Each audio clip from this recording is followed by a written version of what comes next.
ఈరోజు మీరు గుర్తుపెట్టుకోవాలి, దుబాయ్ ఇప్పుడు ఒక కుర్రాడు వచ్చినప్పుడు నాకు అనిపించింది, పక్కనుంటే ఒక ఫోటో తీసుకుంటున్నాడు.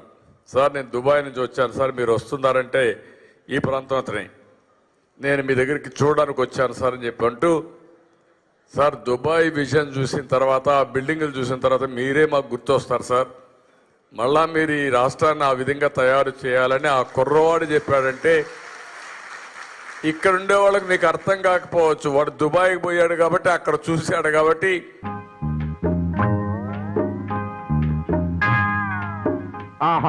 అద్భుతం. కోడిని వేలాడదీసి దాన్ని చూస్తూ ఉత్తన్నం తింటున్నావా తింగర సచ్చినోడా? అన్నా నా రాజ్యం ఇలా పాడైపోయింది. ఏమైంది ఏమైంది నా రాజ్యానికి? What happened to my Kingdom?